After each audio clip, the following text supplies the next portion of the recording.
Bonjour tout le monde, je suis Laetitia de la société Agissez pour vos droits. Aujourd'hui, dans ma nouvelle thématique de vocabulaire juridique, je vais vous expliquer la différence entre disposer et stipuler.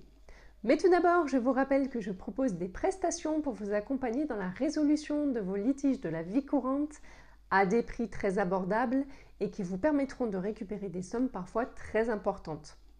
Je vous donne rendez-vous sur mon site web agissezpourvosdroits.fr et notamment dans la foire aux questions où vous aurez toutes les explications nécessaires sur l'utilisation du site et sur les services proposés. Entrons maintenant dans le vif du sujet. Nombre parmi vous font l'erreur très fréquente de confondre les termes stipulés et disposés lorsqu'ils parlent de textes de loi. En effet, je lis et entends régulièrement des personnes qui utilisent le terme stipulé dans un contexte où il n'y a pas lieu de l'utiliser car cela constitue une erreur de vocabulaire. Que ce soit dans des articles de presse, dans des vidéos, des reportages, des documentaires et même dans des séries ou des films, cette confusion est récurrente.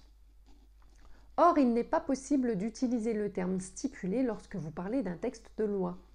Une loi ou tout texte légal imposé ne requiert pas votre avis. Quand on vous dit que vous devez respecter le code de la route sous peine de sanction, on ne vous a pas demandé votre avis en amont.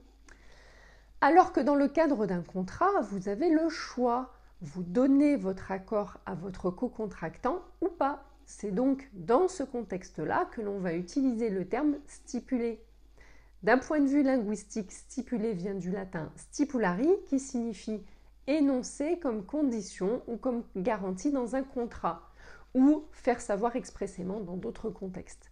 Le terme disposer vient du latin disponere qui signifie organiser. On a donc d'un côté une notion de négociation et de l'autre une notion de décision imposée aux autres.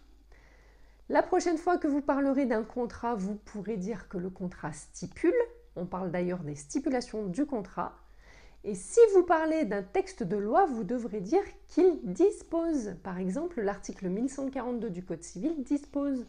On parle d'ailleurs des dispositions d'un texte de loi, jamais de stipulation.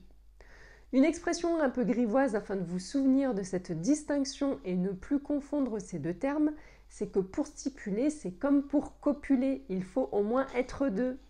Vous connaissez aussi très certainement l'expression « l'homme propose, la femme dispose » ou plus originellement « l'homme propose, Dieu dispose ». Voilà pour ce petit point de vocabulaire juridique concernant la différence entre disposer et stipuler. Si vous avez besoin de mes services, rendez-vous sur mon site web, notamment dans la foire aux questions, pour en savoir plus sur mes prestations. Vous aider à obtenir gain de cause dans vos litiges sera un réel plaisir. Abonnez-vous, likez, partagez et à très bientôt.